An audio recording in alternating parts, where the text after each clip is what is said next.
Alors, une fois par mois, il est avec nous pour venir nous jaser de tout ce qui se passe dans cette magnifique Chambre des communes.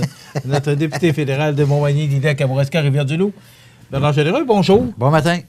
Ça va bien? Oui, ça va? Okay. Non, pas du tout. Non, j'ai pris un bon week-end. J'ai eu juste 2 activités en fin de semaine, puis je suis allé même marcher à Rivière-du-Loup, le Tour de la Pointe qu'ils appellent. Alors, ça m'a fait du bien. Hier, j'ai pris une bonne journée de congé. Ça fait... Je suis allé sur le bord d'un lac aussi. Oui, aussi. C'est bon d'aller faire un tour. D'aller prendre. Il y a des castors, à se dire. J'ai jamais vu des gens travailler de même, des animaux travailler comme ça. C'est incroyable. Ils ont fait 4 barrages sur un rigolet, en fait, là, mais qui retiennent maintenant une quantité d'eau importante, évidemment, puis ils n'arrêtent pas de mouiller. Ça fait que c'est assez impressionnant de voir ça. Ils sont travaillants, mais ils ne sont pas toujours... en tout cas, il faut les contrôler. Collaborateurs. Il faut les contrôler. Parce que les barrages qu'ils font, on sait ce que ça fait, les barrages. Oui, exactement. Alors, mais ce sont des animaux, effectivement, qui travaillent. Ça m'a fait du bien. Là, je suis prêt pour une grosse semaine cette semaine, la semaine prochaine aussi. Et évidemment, jusqu'à l'automne. Là. Bernard, vendredi, justement, c'était le lancement officiel de la campagne électorale pour vous, là, pour l'ensemble, mais pour vous. Il y a eu un lancement, ça s'est fait vendredi dans la région de la Pocatière-Rivière-du-Loup. Racontez-nous un peu, là, parce que Gérard Deltel est en ville. En fait, ça va avoir lieu vendredi. Oh! Ça va avoir lieu vendredi. C'est pas vendredi passé. OK. Ça va avoir lieu vendredi cette semaine. D'ailleurs, c'est notre AGA, c'est l'Assemblée générale annuelle de l'Association conservatrice de Montmagny, d'Illet, Kamouraska, Rivière-du-Loup. Excusez-moi, je pensais que c'était vendredi. Non, on va avoir ça a lieu vendredi cette semaine. Donc, à la Gérard Deltel qui vient ici. Tout le monde est invité, absolument. Gérard va être présent. Gérard qui est bien connu, évidemment, dans la région de Québec, mais qui est l'ancien chef de l'ADQ. Il faut se souvenir de ça aussi. D'ailleurs, il y a un bon article dans la presse ce matin là, qui fait un peu en revue la relation avec ce qui était l'ADQ aujourd'hui puis la CAQ d'aujourd'hui, à l'époque de l'ADQ, et ce qui est la CAQ d'aujourd'hui. Mais en tout cas, tout ça pour dire que, oui, Gérard est un personnage politique. Et je disais ça à mon épouse la semaine passée. Je pense que j'ai jamais vu un gars aussi heureux d'être en politique. Oui, c'est bizarre parce que c'est un ancien journaliste de TQS. Oui, mais il se promène dans le lobby au Parlement, le gros sourire dans la face à la journée longue. Il est vraiment passionné. Dans son univers. C'est un passionné d'histoire, par ailleurs. Hein? Puis je lui avais fait remarquer que... Puis c'est un passionné de l'Abbé Proulx. Ça fait drôle à dire, hein? L'Abbé Proulx, c'est un collègue, mon père l'a bien connu, et il a fait des films, et mon père a participé dans certains des films qu'il a fait, sur la pomme de terre, entre autres. Et Gérard était pas au courant de ça, puis je lui ai acheté un livre, puis j'ai donné ça à Noël. Il était vraiment content, parce que c'est un passionné d'histoire. Puis on sait que l'Abbé Proulx vient de Saint-Pierre-de-la-Rivière-du-Sud, donc est natif, là, que c'est un des prêtres qui a laissé sa marque à la Pocatière, particulièrement dans la région aussi de la Côte-du-Sud, en fait, là, à l'époque. Mais Gérard est vraiment un homme passionné non seulement d'histoire, mais de politique aussi, et d'histoire politique. Il connaît les dates par cœur d'à peu près tout ce qui s'est passé au Québec dans les derniers... On voit d'ailleurs une image de l'Abbé Proulx. Ouais. Bernard, vous lancez donc votre campagne vendredi. Oui. C'est pas tôt un peu? Non. En fait, comme les gens savent, il y a... en fait, c'est un lancement de campagne. Il faut bien se le dire, c'est un lancement, comment je pourrais dire... on profite de l'AGA, de l'Assemblée générale annuelle, avec nos membres qui seront présents, et puis la population qui veut bien se joindre, évidemment. On fait un lancement, mais il va y avoir un lancement beaucoup plus officiel, je dirais, dans le temps, là, près de début de la campagne électorale officiellement, qui devrait avoir lieu autour du 10 septembre, là, dans ces eaux-là, entre le 10 et le 15, parce que la campagne doit durer un minimum de 35 jours et un maximum de 50 jours. Donc, il y a 15 jours de différence entre les deux. Donc, inévitablement, ça va être à quelque part à la mi-septembre. Donc, tout en sachant qu'on va voter le 21 octobre prochain. Donc, tout est prévisible. C'est pas comme dans les autres élections antérieures où on ne savait pas à quel moment l'élection aurait lieu et à quelle date elle aurait lieu. Là, tout est prévisible. Oui, mais Bernard, je comprends ce que vous me dites. Le 21 octobre, c'est la date, là.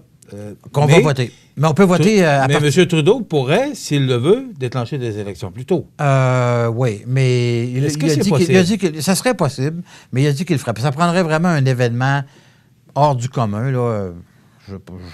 Mais pour prendre de court les autres partis? Non, il y a une loi qui existe. Là, il irait déroger à la loi, ce qu'il a dit qu'il ne ferait jamais. Mais bon, ce ne sera pas la première promesse qui briserait, là, mais ça serait quand même... c'est la vérité. Ça peut faire plusieurs promesses qui brisent. Bon, ce qui briserait celle-là aussi. Mais il a été très clair il y a environ un mois et demi là, que l'élection aurait lieu à date fixe, comme prévu. Donc, là, mais là, ce qu'ils ont fait aussi, les libéraux, c'est qu'ils ont changé la loi 76, si je ne m'abuse, qui a changé les éléments, plusieurs éléments à l'intérieur de la régie, je dirais, des élections, donc la façon dont on tient les élections. Donc, la durée, les gens qui peuvent voter, les immigrants qui sont arrivés au Canada. Maintenant, aussi, quand on arrive pour se présenter, quand on pourrait faire une émission juste là-dessus, là, qu'est-ce qu'on peut présenter quand on va aller maintenant à la carte d'électeur qu'on reçoit à la maison, ça devient une pièce qu'on peut présenter quand on arrive avec une autre carte, là, que ce soit le permis de conduire. Ça prend toujours 2 pièces d'identité. La carte de l'électeur n'était pas admise comme étant une carte de représentation de notre personne. Maintenant, ça l'est. Bon, ben moi, je peux arriver avec votre carte, puis il n'y a personne qui le sait. Alors, c'est pour ça que nous, on n'était pas d'accord avec ça. Mais bon, en tout cas, mettons qu'il y a plusieurs possibilités maintenant de potentiellement frauder. Parce qu'il n'y a pas de photo là-dessus. Non, là. Absolument pas. Puis il faut avoir avec une autre carte sans photo non plus, qui pourrait avoir la même. Tu sais, je veux dire, tout est... En tout cas, mettons que ça serait facile de falsifier les preuves d'identité, là. En tout cas, tout ça pour dire que on fait ce lancement-là vendredi, c'est-à-dire, puis notre GA, pour réélire les membres de l'association aussi. Association qui va très, très bien par ailleurs. Les coffres sont bien garnis, puis on va faire une autre campagne, là, une autre petite campagne de financement au mois d'août, juste avant la campagne électorale, pour essayer d'aller chercher ce qu'il nous faut pour faire la campagne. On estime qu'on va dépenser à peu près n'importe quoi entre 60 et 80 000 là, pour faire la campagne électorale. Parlant de campagne, oui. Vous connaissez maintenant votre adversaire libéral? Non, oui, non, je ne sais pas. Bien là, mais il n'est pas nommé. On verra s'il y a de l'investiture, mais c'est pas mais l'investiture n'est pas faite encore? Non, okay. Mais il va en avoir une au Bloc québécois. Oui, quoique... Parce qu'il y a 2 candidats. Oui, j'ai lu que Mme Gagnon était plus sûre, peut-être. En tout cas, je ne sais pas. Bon. Là. Mais vous pensez quoi? Parce que Mme Gagnon, oui, c'est ça. On parle, depuis que M. Blanchette est élu chef du Bloc québécois, que le Bloc reprend du galon un peu, reprend des points au sondage. Vous en pensez quoi pour notre région particulièrement, de vos adversaires? Absolument. Écoutez, moi, dès le départ, je peux vous dire que je ne prends absolument rien pour acquis, d'aucune façon. Les sondages actuellement... Vous avez appris, je pense, au cours des campagnes. Oui. Malgré que les sondages nous sont favorables, autant ceux à l'interne que ceux qu'on voit dans des différents sites là, qui montrent des sondages ou qui font une amalgame des sondages, il faut prendre ça avec une bémol parce que c'est de faire un amalgame de tous les sondages qui sont faits au Canada et de les repartir par région. Quand il y a 1000 répondants dans un sondage à travers tout le Canada, c'est difficile. Bon, il y a 338 comtés. C'est comme s'il y avait 3 personnes par comté qui avaient répondu. On ne peut pas vraiment faire une... Mais moi, quand je fais des sondages dans mon comté, j'ai 1000 personnes qui répondent juste dans mon comté. Donc, je peux avoir... Donc, il y a des différences, inévitablement. Il ne faut pas sous-estimer ni le Bloc, ni le Parti vert, là, qui s'en vient de plus en plus populaire à travers le Canada. Donc, les libéraux qui n'arrêtent pas de descendre, même au Québec, ils descendent, on dit qu'ils gagnent au Québec. Mais il était à 45 % au mois de décembre, là, ils sont rendus à 32. Donc, puis là, ça joue entre 32 et 35. Mais et le Parti conservateur se situe? Le Parti conservateur, on est autour de 20... Ça joue entre 20 et 25, là, dans ces eaux-là. Là. Okay. Mais à 25 c'est parce que c'est toute une question de concentration du vote. Hein. C'est que si le Parti libéral, le vote est très, très concentré dans la région de Montréal. Quand ils font des sondages à travers le Québec, c'est beaucoup la région de Montréal qui a évidemment plus de population. Le taux de réponse ou de répondants dans la région de Montréal est plus grand, probablement un peu, ce qui fait que ça vient débalancer les chiffres un peu. Mais dans les régions, ils ne sont pas aussi forts qu'on le dit, les libéraux. Là. Dépendant des régions. Évidemment, le Bloc, moi, jamais je vais sous-estimer le Bloc. On ne sait jamais ce qui peut se produire. De toute façon, et revenons en arrière, puis retournons. Moi, ça va être ma 4e campagne électorale. À chaque campagne électorale, il est arrivé, sauf la première qui était une partielle, là, mais le 2011-2015, il est arrivé des éléments à l'intérieur de la campagne qui ont fait complètement tourner le vent de bord, qui ont fait que les résultats n'étaient pas du tout ce qui était prévu au départ. Donc, moi, d'analyser des sondages 6 mois à l'avance, là, ça donne rien. C'est comme du vent, ça. Là. Le vrai sondage, le seul vrai sondage qui tient, c'est le 21 octobre qui va avoir lieu, puis c'est la population qui va décider. Et moi, d'ici tout ce temps-là, je vais aller à la rencontre de la population, comme je l'ai fait dans les 4 dernières années, et que j'ai bien l'intention de le faire encore. Et on vient de terminer les cliniques de passeport. Donc, c'est ça a été... Écoute, on a fait 3500 passeports à venir jusqu'à maintenant. Alors, c'est comme... On veut rendre des services. Moi, je veux rendre des services de proximité à la population et c'est ce qu'on fait avec mon équipe. Équipe en passant, est extraordinaire. Je suis vraiment choyé d'avoir l'équipe que j'ai là. On va vous laisser prendre votre souffle un peu, là. Et on va revenir avec notre invité dans quelques instants. On devrait faire des émissions d'une heure. Pardon? On devrait faire des émissions d'une heure. On revient dans quelques instants avec notre invité Bernard Généreux. Notre député, Andrew Scheer, votre chef, sera à Montmagny la semaine prochaine, le 30 mai. À la Chambre de commerce. Oui. C'est ouvert à tous. C'est important de le dire, pas juste aux membres de la Chambre de commerce. Évidemment, les prix sont différents un petit peu, mais il y a comme ça va être, je pense, une occasion là, vraiment importante pour la région de Montmagny de découvrir notre chef. Parce que là, moi, ça fait 2 ans que je me fais dire, depuis qu'il est élu, en fait, depuis 1 an et demi, là, il est élu comme chef. Alors, on ne le connaît pas, on ne connaît pas. Bien là, on n'aurait plus de raison de ne pas le connaître. Il va d'ailleurs vous donner une entrevue à la radio, il va faire les médias régionaux. Donc, inévitablement, on va apprendre à le connaître. Et moi, je vous dis, puis hier, j'ai partagé sa photo. C'était sa fête hier. Il a eu 40 ans. D'ailleurs, c'est le plus jeune chef politique canadien. Donc, okay. on a de l'espoir, il y a de la vie et de l'espoir avec la jeunesse. C'est le fun de voir qu'il y a de la jeunesse. Ben oui, absolument. Puis écoute, il fait... Je ne sais pas combien d'années qu'il est au Parlement, mais ça fait 12, 13, 14 ans qu'il est déjà là. Il est arrivé très, très jeune au Parlement. Il a été un des plus jeunes élus au Parlement à l'époque. Donc, il devait avoir 24, 25 ans, là, je ne me souviens plus. Puis il a été président de la Chambre des communes. Donc, il a une très grande expérience malgré son jeune âge. Et c'est un gars hyper sympathique. D'ailleurs, j'ai partagé sa photo hier. Photo que nous avions prise l'été dernier à la Saint-Jean-Baptiste, vous vous souvenez? On avait fait une entrevue sûrement avec José là, directement sur place. Et on avait les cupcakes, là. Donc, on avait fait un avec son nom puis le mien dessus. On a partagé cette photo-là hier, qui a été très populaire d'ailleurs. Donc, moi, j'invite la population à appeler à la Chambre de commerce, à appeler Mireille Thibault, réserver des billets, évidemment, aux gens d'affaires. Il va présenter le thème de sa conférence, c'est... oh mon Dieu, comment... Je l'ai oublié. Je ne l'ai pas noté. De toute façon, c'est sur le fait de venir... Oui. Puis, mais il ne faut pas se cacher, Bernard. Le Québec, vous avez du travail à faire. Absolument. Puis on en a toujours eu. Hein. Je veux dire, ça remonte à 84, où on a eu, je ne me souviens plus combien de députés avec M. Mulroney, là, depuis ce temps-là. Mais voyez-vous, on est passé... de 5 députés en 2011, où j'étais le 6e, puis j'ai finalement perdu là, par quelques voix. On est monté à 12 députés en 2015, et là, on espère monter à 20, 25 députés cette année. Donc, au Québec? Au Québec. Seulement au Québec, oui. Puis là, les sondages, quand on regarde les sondages, je vous disais tantôt que c'est du vent, là, mais il y a quelque chose qui n'est pas du vent, là, c'est le fait que les gens ne sont plus vraiment contents de M. Trudeau, là.